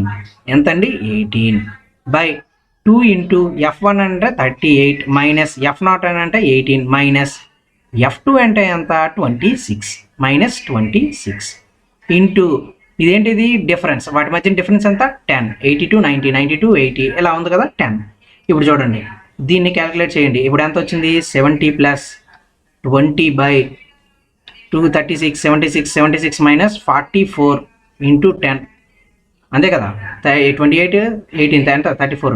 44 కదా అవుతుంది. 70 ప్లస్ 20 బై 3 to 32 అంతే కదా, 3 to 32 ఇంటూ 10 2 16 అంతే కదా, 16. 70 plus 100 by 16 4 4 sir 425 sir 425 sir ఎంత అవుతుందండి? 6.25 అవుతుంది. అంతేనా? 6.25 అవుతుంది. టోటల్గా ఎంత అవుతుంది? 76.25 ఈజ్ ద ఆన్సర్. ఎంతండి? ఇదిగోండి, ఇక్కడే ఉంది ఆన్సర్. ఇది ఆన్సర్. ఓకేనా? మోడ్ ఎంత? 76.25. ఇది మోడ్ ఫార్ములా గుర్తుపెట్టుకోండి. ఇది గుర్తుపెట్టుకోవాలి, మోడ్ యొక్క formula for group data. L అంటే లోవర్ లిమిట్, ఎఫ్ అంటే ఇక్కడ మోడ్ కన్నా ప్రిసీడింగ్ ది F0 అంటాం. మోడ్ తర్వాతది ఫాలోయింగ్ టర్మ్ ఏదైతే మోడ్కి అది F2 అని అంటాం. దాన్ని బేస్ చేసుకొని మనకు వస్తుంది. ఇది డిఫరెన్స్ అనమాట. డిఫరెన్స్ దేనిది? అక్కడ గ్రూప్ డేటాలో ఇచ్చిన పై యొక్క ఇయర్స్ ఇచ్చాడు, సంథింగ్ ఇంకేదైనా వచ్చాయి, వీటి యొక్క డిఫరెన్స్ అది దానికి సంబంధించింది. ఓకేనండి. Next 57th question. స్టేట్మెంట్స్ ఇస్తాడు, దాని కంక్లూజన్స్ బేస్ చేసుకొని చేయాలి అని చెప్పి ఇచ్చారు. చూద్దాం. All tea is a snack అన్నారు. All tea is a snack అంట. ఓకేనా? All tea is a brunch. All tea is a brunch అంట. Brunch. All brunches are dinner. All brunches are dinner. All tea is a snack ఇలా కూడా రాసుకోవచ్చు మనం. ఓకేనా? ఇప్పుడు all tea is dinner. All tea is dinner అవుతుంది అంతే కదా. ఆల్ టీ ఈజ్ డిన్నర్ అంటే ఇదే కదా, ఇది ఇలా అవుతుంది కదా. ఆల్ టీ ఈజ్ డిన్నర్ అంతే కదా. First out. Some brunches are snacks. Some brunches are snacks అవుతుందా? సమ్ బ్రంచెస్ ఆర్ స్నాక్స్ అవుతుంది కదండి. టీలో అన్ని కలిసిపోయింది. మరి అలాంటప్పుడు ఇది అవుతుంది కదా, సమ్ బ్రంచెస్ ఆర్ స్నాక్స్. ఏమవుతుంది ఇది? Some brunches are snacks. C. Some brunches are snacks ఇలా అనమాట. ఓకేనా? ఇది కూడా అవుతుంది. ఏంటండి answer? C answer. 58th question. Which of the following introduced dyarchy by dividing subjects into reserved and transferred lists అని చెప్పి ఇచ్చారు. ఇక్కడ ఇండియన్ గవర్నమెంట్ కౌన్సిల్స్లో రిజర్వ్డ్ అండ్ ట్రాన్స్ఫర్స్ లిస్ట్ డయార్కీని తీసుకొచ్చింది ఎప్పుడు అని అంటే 1919 act, government of India act 1919. దీన్నే మాంటెక్ చెమ్స్ఫోర్డ్ యాక్ట్ కూడా అని అంటారు. ఓకేనండి. ఇది వెరీ వెరీ ఇంపార్టెంట్. ఇది గుర్తుపెట్టుకోండి. డయార్కీ అనే పదాన్ని కూడా, డయార్కీ రూల్ అంటే 2 డివిజన్ చేశారనమాట, రిజర్వ్డ్ ట్రాన్స్ఫర్డ్. రిజర్వ్డ్ అనేవి బ్రిటిష్ వాళ్ళు తీసుకుంటే, ట్రాన్స్ఫర్డ్ సబ్జెక్ట్స్ అనేవి మన ఇండియన్స్కి ఇచ్చారు. ఈ ట్రాన్స్ఫర్డ్ సబ్జెక్ట్స్లో పెద్దగా ఏమి చెప్పుకోదగ్గమైన శాఖలు, పోర్ట్ఫోలియోస్ ఏమి ఉండవు. రిజర్వ్డ్ శాఖలోనే ఎక్కువగా ఉంటాయి. రెవెన్యూ ఇవన్నీ కూడా ఇందులో ఉంటాయి. ఇందులో ఏమున్నాయి? సంక్షేమం ఇలాంటివి ఉంటాయి. వీళ్ళు రెవెన్యూ ఇస్తే ఈ సంక్షేమం చేసేది. అందుకు అలా చేశారనమాట. అప్పుడు ఆ డయార్కీ ఏ దీంట్లో వచ్చిందని 1919 గవర్నమెంట్ ఆఫ్ ఇండియన్ యాక్ట్. నేను పాలిటిక్స్ సంబంధించినవి కూడా చెప్తానండి, తర్వాత చెప్తా. దాన్ని బట్టి మీరు క్లియర్గా క్లాసెస్లో వినొచ్చు, ఇప్పుడు అంత ఎక్స్ప్లెనేషన్ అక్కర్లేదు. 59th question. A shopkeeper purchased 59 dozens of articles at the rate of 520 per dozen. He sold each one of them at the rate of 52. What is the percent profit did he make it? చూద్దామండి ఒకసారి. ఇది ఇక్కడ ఏమి ఇచ్చాడు, ఇక్కడ మనకి cost price ఇచ్చాడు ఎంత, 520 పర్ డజన్ అండి. సెల్లింగ్ ప్రైస్ కూడా ఇచ్చాడు 52 పెర్ ఇండివిజువల్, అంటే వన్ పీస్ ఎంత, 52 రూపీస్. నేను దీన్ని డజన్ కింద వేస్తాను. 1 డజన్ అంటే ఎన్నండి, 12 ఉంటాయి, 12 పీసెస్ 1 డజన్ కదా, ఇంటూ 12 వేస్తా. 52 1 అయినప్పుడు 12 అంటే ఎంత అవుతుంది, 12 2 44, 24 2 to 60, 62, 624 అవుతుంది. అంటే సెల్లింగ్ ప్రైస్ ఎంత అవుతుంది మనకి ఇక్కడ, 624 అవుతుంది. కాస్ట్ ప్రైస్ ఎంత అవుతుంది, 520 అవుతుంది. అంతేనా? ఇప్పుడు వాడు ఏమడిగాడు, ప్రాఫిట్ పర్సంటేజ్ అడిగాడు. Selling price minus cost price by cost price వస్తే మనకి ప్రాఫిట్ పర్సంటేజే కదా. దీంట్లో నుంచి ఇది మైనస్ చేయండి, ఎంత అవుతుంది, 104 బై కాస్ట్ ప్రైస్ ఎంత, 520 ఇంటూ 100 ఎంత అవుతుందండి, 13 8 సార్, 13 4 సార్, 4 1 సార్, 4 2 సార్, ఈ 0 క్యాన్సిల్, అంటే 20 అవుతుంది ఆన్సర్. 20% ఎక్కడ ఉందండి, ఇదిగోండి. సింపుల్. ఇక్కడ 59 డజన్స్ ఇచ్చాడు కదా, ఇదేం చెయ్యాలి అంటే, వాడు అక్కడ 59 డజన్స్ ఇచ్చినా, ఎన్ని డజన్స్ ఇచ్చినా, ఇక్కడ సింపుల్ గా మీ కాస్ట్ ప్రైస్ ఇచ్చాడు, సెల్లింగ్ ప్రైస్ మనం కనుక్కోవాలి, సెల్లింగ్ ప్రైస్ కూడా ఇచ్చేసాడు. దాన్ని బట్టి మీరు ప్రాఫిట్ చేసేస్తే వచ్చేస్తుంది కదండి. ఎన్ని చేసినా ఏం చేసినా ప్రాఫిట్ పర్సంటేజ్ వచ్చేస్తుంది మీకు.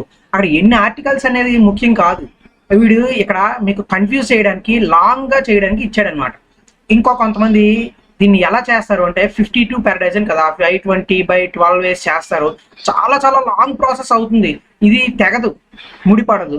అందుకు నేనేం చేశాను, సెల్లింగ్ ప్రైస్ ని 1 ఇచ్చాడు కాబట్టి డజన్స్ లోకి మార్చుకొని చేశాను.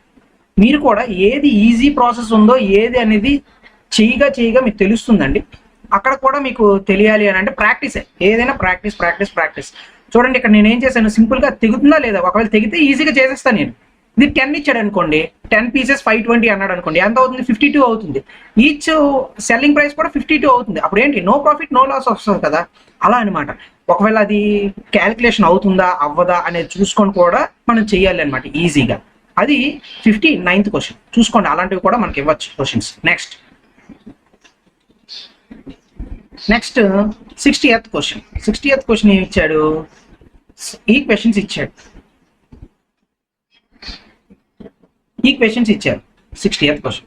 x minus 3z is equal to minus 5, 2x minus y plus 2z is equal to 16, 7x minus 3y minus 5z is equal to 19 అని చెప్పి ఇచ్చారండి. అయితే ఎక్స్ వాల్యూ ఎంత, వై వాల్యూ ఎంత, జెడ్ వాల్యూ ఎంత అనేది మనం కనుక్కోవాలి. దీన్ని బేస్ చేసుకొని మనం కనుక్కోవాలి, ఈ 3 ఈక్వేషన్స్ బేస్ చేసుకొని. అయితే దీన్ని బేస్ చేసుకొని మనం కనుక్కోవాలి కాబట్టి ఇక్కడ చూద్దాం. ఇక్కడ ఏమి ఇచ్చారండి, X minus 3z is equal to -5, 2x minus y plus 2z equal to 16.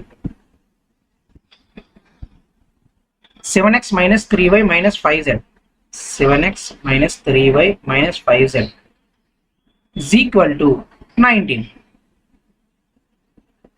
అంతే కదా ఇచ్చాడు.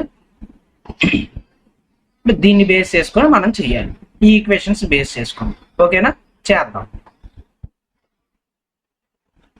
ఇక్కడ చూద్దామండి, ఇది ఈక్వేషన్స్ ఎలా చేయాలి అంటే, దీంట్లో నుంచి 1 2 3 అనుకున్నాం కదా, దీంట్లో నుంచి ఒక ఈక్వేషన్ తీసుకురావాలి, దీంట్లో నుంచి ఒక ఈక్వేషన్ తీసుకొని వచ్చి చేయడం అనేది ఒక ప్రాసెస్.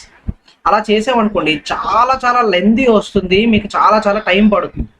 సో ఏం చేయొచ్చు అని అంటే, x value, y value, z value, ఈ వాల్యూస్ ఈ ఈక్వేషన్స్ లో పెట్టామనుకోండి, ఈ ఆన్సర్స్ ఏవో వస్తాయి కదా, దానికి దీనికి ఈక్వల్ అయింది అనుకోండి, అప్పుడు మనకి ఆన్సర్ వచ్చేస్తుంది కదా సింపుల్ గా. సో అలా చేద్దాం, అంటే ఆప్షన్ వెరిఫికేషన్ చేద్దాం దీనికి.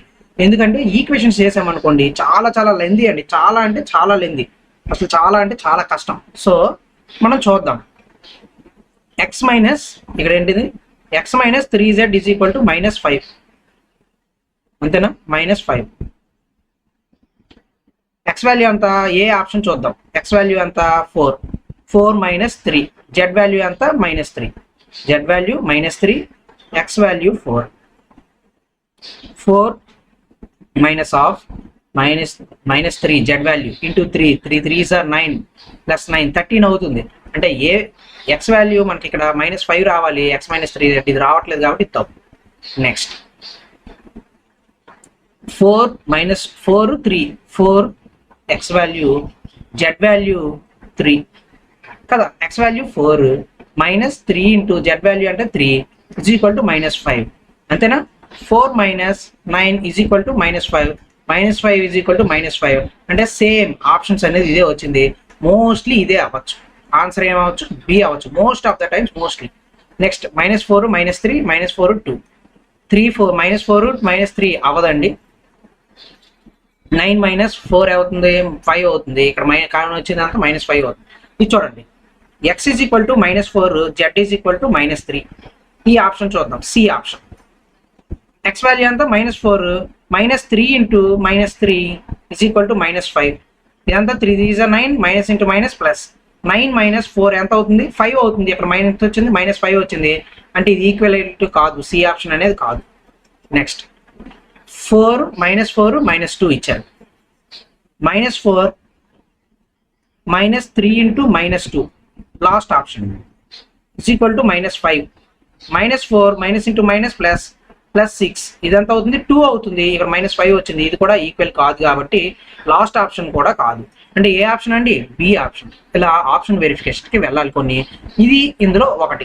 ఇది చేసాం అనుకోండి ఈక్వేషన్ చాలా చాలా లెంతీ వస్తుందండి, అవసరం లేదు, అంత మీకు టైం ఉండదు, అంత టైం దొరకదు. ఈ క్వశ్చన్ చేసే లోపు ఇంకో 2 క్వశ్చన్లు మీరు చేయగలరు, అంత దీనిగా మీరు చూసుకోవాలి. ఓకేనా. Next 61 the price of fuel decreases by 40 60 in 3 successive months లో ఫ్యూయల్ ప్రైసెస్ అంట తగ్గాయంట. But increases by 70 in the fourth month లో 70% పెరిగింది అని చెప్పి ఇచ్చారు.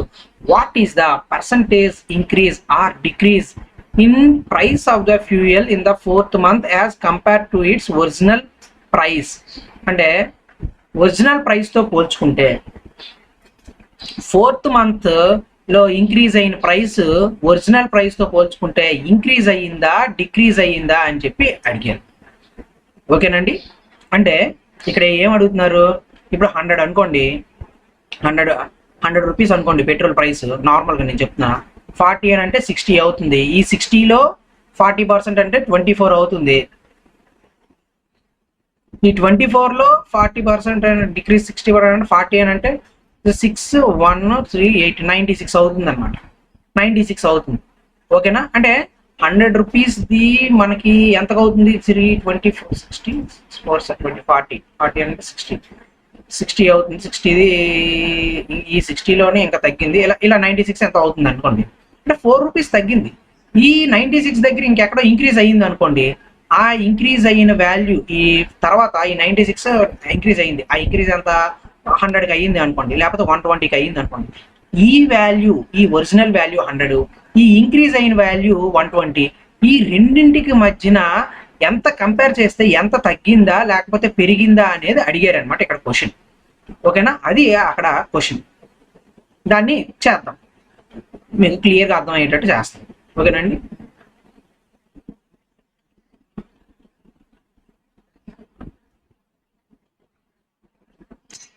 ఇక్కడ చూడండి, నేను ఇందులో రాస్తాను, మీకు క్లియర్గా అర్థం అవుతుంది.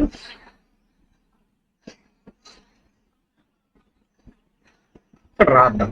ఫస్ట్ ఏంటి వాడు ఏమన్నాడు, ప్రైస్ అనేది ఒకటి 40% తగ్గింది, నెక్స్ట్ 60% తగ్గింది, నెక్స్ట్ 60% తగ్గింది. ఇవన్నీ ఏంటి డ్రాప్ అయ్యాయంట ప్రైసెస్ ఎవ్రీ మంత్కి. ఇంకా 4th మంత్కి వచ్చేసరికి 70% ఇంక్రీజ్ అయ్యిందండి. 70% ఇంక్రీజ్ అయ్యింది. అయితే ఈ ఇంక్రీజ్ అయిన వాల్యూ ఈ ఒరిజినల్ వాల్యూకి అనుకోవచ్చు, ఎంత కొంత అనుకోవచ్చు, ఒరిజినల్ వాల్యూకి ఎంత డిక్రీజ్ అయ్యిందో లేకపోతే ఇంక్రీజ్ అయ్యిందా అని చెప్పి అడిగారు. ఓకేనా. దీన్ని ఈ ఫోర్త్ దీన్ని కంపేర్ చేస్తూ అడిగారనమాట. అది క్వశ్చన్. అది ఇప్పుడు నేను 100 ప్రైస్ 100 రూపీస్ అని అనుకుంటా, లేకపోతే 1000 రూపీస్ అని అనుకుంటా అండి.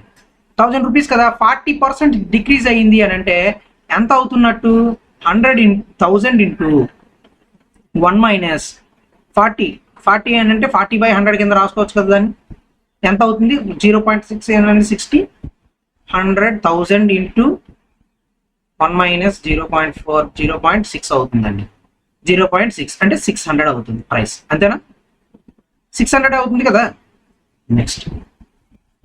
నెక్స్ట్ ఈ 600 ప్రైస్ ఉండేది నెక్స్ట్ మంత్ కంట ఇంకో 60% తగ్గింది. అంటే 600 ఇంటూ 1 మైనస్ 60/100. 60/100 అంటే ఎంత అవుతుంది? 0.4. 600 ఇంటూ 0.4 అంటే 4 అంటే 240 అవుతుంది, అంతేనా? 60 ఇంటూ 4 240. ఈ 240 కూడా తగ్గిందంట. ఎంత తగ్గింది? 60% తగ్గింది థర్డ్ మంత్కి.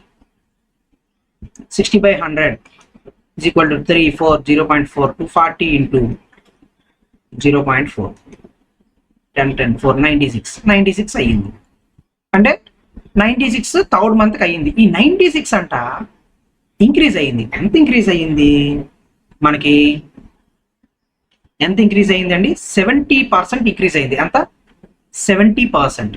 70% అంటే ఎలా రాయొచ్చు? 96 ఇంటూ 1 ప్లస్ 70/100. దీన్నే 17 ఇంటూ 16. 96 ఇంటూ 17/10 అంటే 1.7/10. దీన్ని ఎలా రాయొచ్చు? 96 ఇంటూ 1.7 16 7s are 1.2 1 102 2 10 10 19 63 16 153 10 163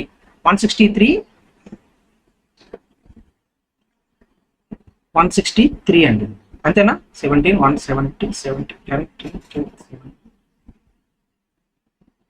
163.2 అయ్యింది. ఓకేనా? ఎంత మనకి 1000 ప్రైస్ తీసుకుంటాం. ఇప్పుడు వీడేమన్నాడు? ఈ 1000 రూపీస్ ఇది ఒరిజినల్, ఇదంతా ఇది 163.3 ఫోర్త్ మంత్. ఈ రెండిటికి మధ్యన ఎంత డిక్రీజ్ అయ్యింది అని చెప్పి అడిగారు. 163.2. దీన్ని ఎంత అనుకోవచ్చు?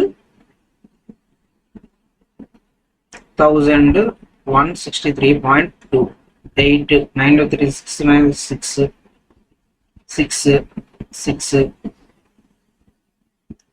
6 83 83 6 9 3 6 9 1 8 83 836.68 అనేది 86 పాయింట్ అనేది వచ్చిందండి. ఇంత పర్సెంట్ డిక్రీజ్ అయినట్టు అనమాట.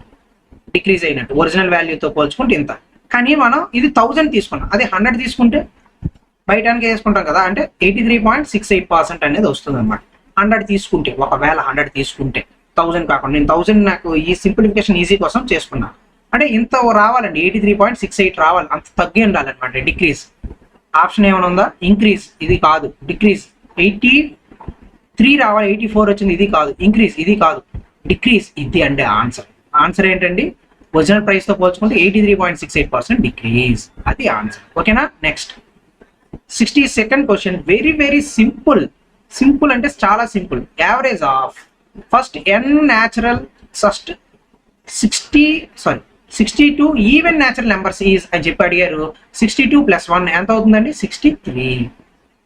ఎప్పుడైనా సరే గుర్తుపెట్టుకోండి, average of n even natural numbers అన్నాడు అనుకోండి, n+1 ఇవి ఎన్ని అయితే ఉన్నాయో +1 చేయాలి. అదే ఆడ్ నెంబర్స్ అన్నాడు అనుకోండి, ఎన్ ఆడ్ నెంబర్స్ అన్నాడు అనుకోండి, add natural numbers, not whole numbers కాదు, రేషనల్ నెంబర్స్ కాదు, ఏంటిది? న్యాచురల్ నెంబర్స్ అంటున్నా. అది గుర్తుపెట్టుకోండి. న్యాచురల్ నెంబర్స్ అంటే ఎంత? 1 నుంచి ఇన్ఫినిటీ వరకు ఉండేవి న్యాచురల్ నెంబర్స్. 0 నుంచి అయితే ఉండేది హోల్ నెంబర్స్. ఈ న్యాచురల్ నెంబర్స్ అయితేనే నీకు ఇక్కడ ఇది అప్లికేబుల్ అవుతుంది. ఈ ఫార్ములా న్యాచురల్ నెంబర్స్ కాకపోతే అప్లికేబుల్ కాదు, అది గుర్తుపెట్టుకోండి. ఇప్పుడు ఆడ్ నెంబర్స్ అన్ని n. ఆడ్ నెంబర్స్ ఎంత? న్యాచురల్ నెంబర్స్ దాని యావరేజ్ ఎంత? n అవుతుంది అనమాట. అదే ఈవెన్ నెంబర్స్ న్యాచురల్ నెంబర్స్ అయితే n+1 అవుతుంది. ఇప్పుడు ఎంత అవుతుంది? 62 + 1 63. సింపులే కదా క్వశ్చన్. ఏంటి నెక్స్ట్?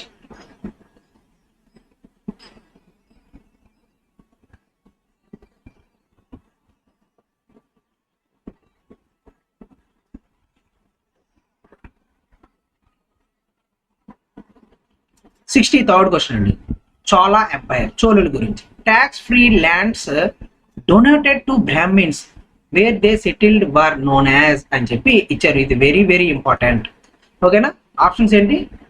మహాసభ, గర్భగృహ, వలనాడు, అగ్రహారం. ఓకేనా? ఇది మహాసభ, గర్భగృహ, వలనాడు, అగ్రహారం అని చెప్పి ఇచ్చారు. ఇక్కడ ఏంటండి? ఏ పన్నులు లేకుండా బ్రాహ్మణులకి దానం చేసేవాళ్ళు భూముల్ని, ఆ భూముల్ని ఏమంటారు అని చెప్పి అన్నారు. అది క్వశ్చన్. అయితే మహాసభ ఇది చోళ సమయంలో సభల గురించి అనమాట. పెద్ద సభలు వీటికి సంబంధించింది ఉంటుంది, కానీ మహాసభ అనేది ఎక్కడ పెద్దగా పేర్కొనలేదండి చోళ ఎంపైర్ లో. ఇది కాదు. గర్భగృహ, గర్భగృహ అనేది మనకి టెంపుల్ ఆర్కిటెక్చర్ లో దేవుడు మూల విరాట్ ఉంటాడనమాట. దేవుడు, ఆ దేవుడు ఉండే చుట్టూ ఉండే ప్రాంతాన్నే మనం గర్భగృహ అని అంటాం. ఈ దేవుడు ఉండే ప్రాంతాన్ని ఏమంటాం? గర్భగృహ అంటాం. దీన్నే శాంక్టమ్ అని కూడా అంటాం. పవిత్రమైనది కాబట్టి శాంక్టమ్ అని కూడా అని అంటాం. ఇది గర్భగృహ. ఓకేనా? అది అయితే ట్యాక్స్ ఫ్రీ ల్యాండ్స్ కి బ్రాహ్మణకి సంబంధం ఏముందా? గర్భగృహ కాదు. వలనాడు మనకి చోళుల ఎంపైర్ లో గ్రామాలని వాటిని డివిజన్ చేస్తున్నప్పుడు అందులో వచ్చే ఒకానొక డివిజనే వలనాడు. వలనాడు అని అంటాం అనమాట. వలనాడు, నాడులుగా డివిజన్ చేస్తారు. అందులో ఉండే ఒక వలనాడు. అయితే ఇది అవుతుందా అంటే ట్యాక్స్ ఫ్రీ ల్యాండ్స్ కింద? ఇది కాదు. వలనాడు ఈ గ్రామాల కింద వస్తుంది. ఏంటండి? అగ్రహారం. ఇది గుర్తుపెట్టుకోండి ఎక్కడైనా సరే. అగ్రహారం ఇప్పుడు కూడా మనకి అగ్రహారం అని చెప్పి, స్ట్రీట్స్ అని చెప్పి, అగ్రహార వీధి అని చెప్పి కనిపిస్తాయి చాలా చాలా గ్రామాల్లో. ఏంటిది? అప్పుడు రాజులు బ్రాహ్మణులకి పన్నులు లేకుండా ఇచ్చిన ఒక సెటిల్మెంట్ అనమాట. బాగా కొన్ని భూములు ఇస్తారు, వాళ్ళు అక్కడ ఏదైనా చేసుకోవచ్చు. దాన్ని అగ్రహారం అని అంటాం. ఓకేనండి? అది చోళ ఎంపైర్స్ లో ఉంటుంది అనమాట. దాన్ని ఏమంటాం? అగ్రహారం. చాలా ఎంపైర్స్ లో ఉంటుందండి. చాలా ఎంపైర్ లో ఏమంటారు అని చెప్పి అడిగారు. చాలా ఎంపైర్ లో అగ్రహారం అంటారు. ఇది 63rd question. Next 64th question. Letter clusters ని యూజ్ చేసి replace hash percentage so that the pattern and the relationship following between the letter cluster plane on the left side of and is the same as the right side of అని చెప్పి ఇచ్చారు. Left side ఎలా ఉందో right side కూడా అలానే ఉంటుంది pattern అని చెప్పి ఇచ్చారు. ఆ ప్యాటర్న్ ఏంటి అని అడిగారు. ఓకేనా? చూద్దాం. ఇది ఇక్కడ ఏం అడిగాడు అనేది చూద్దామండి. ఇక్కడ యాష్, ఈ యాష్ ఇక్కడ వీటి రెండింటికి మధ్యన ఉండే రిలేషన్ ఎలా ఉందో అలానే ఈ పర్సంటేజ్ తర్వాత వచ్చిన రిలేషన్, అంటే ఈ రెండింటికి మధ్యన ఉండే రిలేషన్ కూడా సేమ్ ప్యాటర్న్ ఉంటుంది అని చెప్పి చెప్పారు. ఇది క్వశ్చన్. అయితే ఆ ప్యాటర్న్ లో క్రింది వాటిలో ఏ ఆప్షన్ లో ఉంది అని చెప్పి అడిగారండి. ఆ ప్యాటర్న్ అది మనం చూడాలి. దాన్ని ఇక్కడ చూద్దాం. ఓకేనండి?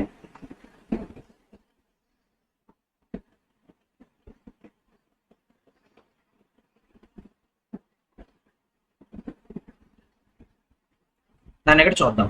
ఈజీసీ అండి. ఈజీసీ.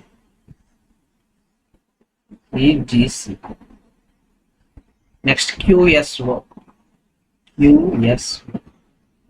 ఏంటి? ఆప్షన్స్ నుంచి వెళ్ళాలి మనం. హెచ్జేఎఫ్ అన్నాం. హెచ్జేఎఫ్ ఇది అనుకోండి. ఇప్పుడు ఈ రెండింటికి మధ్య రిలేషన్ ఎలా ఉందో చూద్దాం ఫస్ట్. దాన్ని బట్టి ఇక్కడ కూడా ఎలా ఉందో చూద్దాం. అప్పుడు ఆ రెండు ఈక్వల్ గా ఉంటే అప్పుడు అవి సరైన ప్యాటర్న్ లో ఉన్నట్టు. హెచ్జేఎఫ్ అన్నాం అనుకోండి. హెచ్ నుంచి -3 చేసామనుకోండి ఏమవుతుంది? ఈ అవుతుంది. జే నుంచి -3 చేస్తే ఏమవుతుంది? ఈ అవుతుంది. ఎఫ్ నుంచి -3 చేస్తే ఏమవుతుంది? సి అవుతుంది. అంతేనా? ఈజీసి వచ్చింది. నెక్స్ట్ ఏమి ఇచ్చారు ఇక్కడ? ఎన్పిఎల్. ఓకే, ఎన్పిఎల్ అంటే ఇక్కడ ఎన్పిఎల్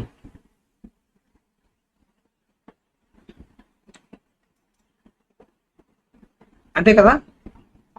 అంటే ఇక్కడ ఏం చెయ్యాలి? క్యూలో నుంచి -3 చేస్తే ఎన్ వస్తుంది. ఎస్లో నుంచి -3 చేసామనుకోండి మనకి ఏమొస్తుంది? పి వస్తుంది. ఎందుకు? క్యూ అంటే ఎంత? 17, ఎన్ అంటే ఎంత? 14, -3 కదా 16. ఎస్లో నుంచి 19, ఇది 16, పి 16 అవుతుంది. ఓ -3 ఎంత అవుతుంది? ఎల్ అవుతుంది. అంటే ఇది సేమ్ ప్యాటర్న్ లో ఉన్నాయి. అంటే ఎలా చూడొచ్చు ఇది? హెచ్ అంటే ఎంత అండి? ఎలా నేను చూసానంటే మనం ABCD ఇలా రాస్తాం కదా, వీటిపై నెంబర్స్ రాస్తాం కదా 1 2 3 4 5 6 అని చెప్పి.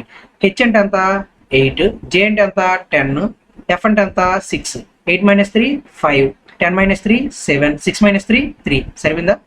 క్యూ అంటే ఎంత 17, ఎస్ అంటే ఎంత 19, ఓ అంటే ఎంత 15, ఎన్ అంటే ఎంత 14, 16, పి అంటే 16, ఎల్ అంటే 12. ఓకేనా? ఈ ప్యాటర్న్ ఈక్వల్ గానే ఉంది కదా, మనకి ఈ ప్యాటర్న్ ఈక్వల్ గానే ఉంది కదా. అంటే ఏం చేయొచ్చు దీన్ని, రెండు ఈ ప్యాటర్న్ సేమ్ ప్యాటర్న్ లో ఉన్నాయి కాబట్టి దీని ఆన్సర్ ఏమవుతుంది, ఏ ఫస్ట్ ఆప్షనే ఆన్సర్ అవుతుంది అనమాట. ఇవన్నీ మనం చూడక్కర్లేదు, అలా చూసుకోవాలన్నమాట, ఏది ఏ ప్యాటర్న్ లో ఉందా లేదా ఏంటి అని చెప్పి. 65th క్వశ్చన్ అండి. ఇలా which of the set numbers are related in the same way as the numbers are in the following sets. ఈ సెట్స్ లో ఉండే నెంబర్స్ ఒక ప్యాటర్న్ లో ఉన్నాయి, ఆ రిలేషన్ సేమ్ ఈ రిలేషన్ లో ఉండేవి ఈ క్రింది వాటిలో ఒక నెంబర్ ఉంది, ఈ నెంబర్ సెట్, ఆ నెంబర్ సెట్ ఏంటి అని చెప్పి అడిగారు. దీన్ని ఆపరేషన్స్ ఎలా చేయాలి అని అంట, మల్టిప్లికేషన్ అయినా చేయొచ్చు, ఎడిషన్ అయినా చేయొచ్చు, సబ్స్ట్రాక్షన్ అయినా చేయొచ్చు, డివిజన్ అయినా చేయొచ్చు, ఏదైనా చేయొచ్చు. దాన్ని బేస్ చేసుకొని సేమ్ ప్యాటర్న్ లో వచ్చేటట్టుగా చెయ్యాలి. ఓకేనండి, అది ఏంటి అనేది ఒకసారి చూద్దాం. ఇక్కడ చూడండి, ఈ రిలేషన్ సంబంధించి చూద్దాం. ఇది చూడండి 44 22 రిలేషన్ 44 22 22 24 4 22. ఓకే, ఇప్పుడు దీన్ని మల్టిప్లికేషన్ చేసాం అనుకోండి, ఈ మిడిల్ టర్మ్ వస్తుంది.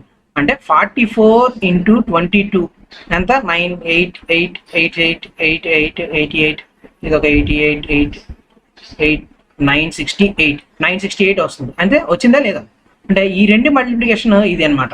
అంటే 26 × 25 25 6 150 55 0 15 25 50 60 65 650. సరిపోయిందా?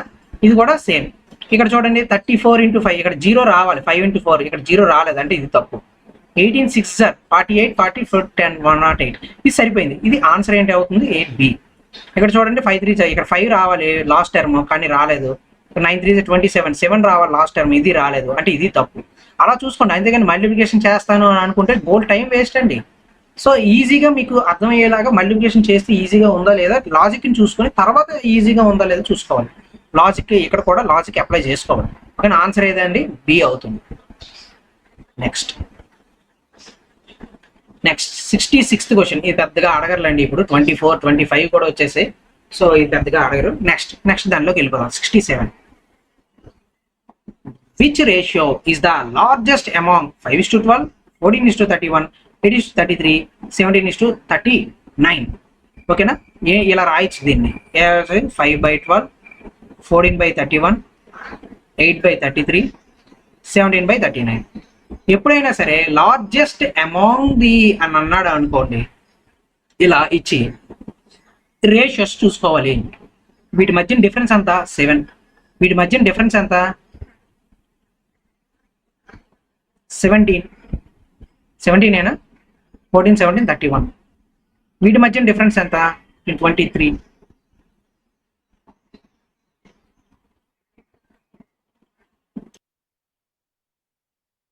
ఇక్కడ చూద్దామండి 5/, ఇది ఒక్కసారి ఇది ఇలా చేయకూడదు, ఎందుకంటే గ్యాప్ అనేది డిఫరెంట్గా ఉంది కదా, అందుకని అలా చేయడానికి లేదు, అది నేను మిస్టేక్లో చూస్తాను. ఇది చూడండి, ఇది నార్మల్గానే చెయ్యాలి, మరి ఇంకా తప్పదు.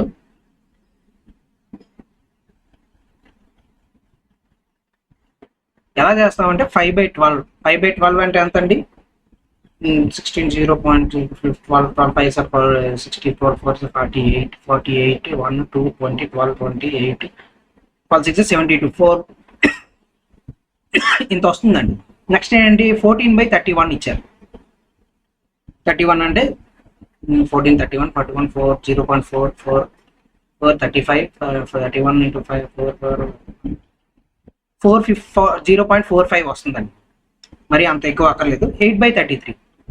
8/33 అని అంటే 33 × 2 0.2 వస్తుందండి. మనకి ఇక్కడ 4 ఎక్కువ కదా, అందుకు నేను 0.2తోనే వదిలేసాను. 17/39 ఎలా చేయొచ్చు, 17 0.44 0.43 అవుతుందండి. 43తో ఇది అవుతుంది అంటే 0.2 కాబట్టి ఇది అవదు, 0.43 ఇది అవదు, 41 ఇది అవదు, 45 అంటే ఇది మనకి ఆప్షన్ అనమాట. ఇది ఆప్షన్. హైయెస్ట్ ఏది అండి అంటే ఫ్రాక్షన్స్లో ఇదే ఫ్రాక్షన్, హైయెస్ట్ ఫ్రాక్షన్ ఎంత అండి? 14/31 is the answer. Next, 68th question. 100 men has provisions for 26 days and if 50 men have left, for how many days the same provisions would last for the remaining men కొరకు same provisions ఎంత వరకు ఉంటాయి, ఎన్ని days వరకు ఉంటాయి same provisions అని చెప్పి అడిగారు. అది ఒకసారి చూద్దాం. దీన్ని ఎలా రాయొచ్చు అని అంటే ఇక్కడ చూడండి, ఇక్కడ ఏమి ఇచ్చాడు, ఇక్కడ 100 daysలో 100 men అంట 26 daysలో చేస్తారంట ఏదైనా పనిని. అయితే 50 men ఇందులో లెఫ్ట్ అయిపోయారు. అయితే ఈ 50 men ఈ 50 men ఎన్ని డేస్లో చేస్తారు అని చెప్పి అడిగారండి. దీన్ని ఎలా చేయొచ్చు? M1 D1 is equal to M2 D2 అని అనుకోవచ్చా? M అంటే మెన్ అంటే 100, D1 డేస్ 26 days, 26 అంటే ఇక్కడ రాస్తాను చూడండి, 100 × 26 ఈక్వల్ టు M2 అంటే ఎంతో తెలియదు, అది X అనుకున్నా, M2 అంటే 50 కదా, D2 అంటే ఎన్ని డేస్లో. ఇప్పుడు చేయండి, 52 సార్ 26 2 సార్ 52 అంటే 52 days పడుతుంది 50 menకి ఈ వర్క్ చేయడానికి అనమాట. ఓకేనా? ఎన్ని డేస్? 52 ఇక్కడ ఉందండి 52 కాబట్టి ఇక్కడ ఉంది ఆన్సర్. ఓకేనా? Next 69th question. Which of the following reflects Gandhian ideals? ఏంటంటే అది Gandhian ideals incorporated as DPSP, Directive Principles of State Policy in the Constitution of India అని చెప్పి ఇచ్చారు. అయితే మనకి డిపిఎస్పిస్ అనేవి ఎక్కడి నుంచి అండి? 36 నుంచి ఉంటాయి 51 వరకు కదా, 36 నుంచి 51 వరకు ఉంటాయి. ఈ 36 నుంచి 51 వరకు ఉండే డిపిఎస్పిస్లో కాన్స్టిట్యూషన్ ఎక్కడా కూడా గాంధీయన్ ప్రిన్సిపల్ అని, సోషలిస్ట్ ప్రిన్సిపల్స్ అని విడదీయలేదు. మనకు అనుకూలంగా మన వాళ్ళు దీన్ని విడదీయడం జరిగింది. దాన్ని బేస్ చేసుకొని అందులో గాంధీయన్ ప్రిన్సిపల్స్ ఏ ఉన్నాయి అని చెప్పి అడిగారు. అది ఇందులో ఏంటి? Raising the standard of living and public health అన్నారు, safeguarding children against exploitation అన్నారు, promoting cottage industries in rural areas అన్నారు, securing suitable employment for all అన్నారు. ఇప్పుడు చూడండి, raising standard of living and public health అంటే ఆరోగ్యానికి సంబంధించింది కూడా మనకి డిపిఎస్పిలో ఉంది, 38 ఆర్టికల్స్లో ఉంటుంది అనమాట. Safe guarding children against exploitation సంబంధించింది అయితే మనకి ఫండమెంటల్ రైట్లో ఉంటుందండి, 23, 24 ఆర్టికల్స్. ఎక్స్ప్లాయిటేషన్ సంబంధించి డిపిఎస్పిలో ఉండవు, సో ఇది ఉండదు option. Next, promoting cottage industries in rural ఏరియాస్లో కాటేజ్ ఇండస్ట్రీస్ని ప్రమోట్ చేయాలి. ఇది మనకి డిపిఎస్పిలో కనిపిస్తుంది అనమాట. డిపిఎస్పిలో రూరల్ ఏరియాస్ కనిపిస్తుంది. ఇది గాంధీయన్ ప్రిన్సిపల్కి కొంచెం రిలేటెడ్గా ఉంది. Next, securing suitable employment for all అనేది ఏమీ లేదండి. సెక్యూరింగ్ ఎంప్లాయ్మెంట్ ఫర్ ఆల్ అని, సూటబుల్ ఎంప్లాయ్మెంట్ ఫర్ ఆల్ అని ఎక్కడ ఉండదు. ఓకేనండి. రిజర్వేషన్స్ కల్పిస్తారు అని చెప్పి 46th ఆర్టికల్ చెప్తుంది. 45th ఆర్టికల్ అయితే మనకి 6 to 14 years వాళ్ళకి విద్యకు సంబంధించింది అందిస్తున్నాం అని చెప్పి ఉన్నది. అది తీసేసి తర్వాత 86 ఆర్టికల్లో 0 to 6 years వాళ్ళకి ప్రీ అన్నమాట, అంటే మనకి అంగన్వాడీస్ అని అనుకుంటాం కదా, అలాంటివి అనమాట ఏర్పాటు చేయాలి, ప్రీ స్కూల్ అనమాట ఉండాలి అని చెప్పి 45th ఆర్టికల్ చెప్తుంది. అది 69th సంబంధించింది. అయితే గాంధీయన్ ప్రిన్సిపల్ గురించి ఇందులో ఏం గురించి ఉందండి? కాటేజ్ ఇండస్ట్రీస్ రూరల్ ఏరియాస్లో కాటేజ్ ఇండస్ట్రీస్ని ప్రమోట్ చేయాలి. ఇవన్నీ దేనికి సంబంధించినవి?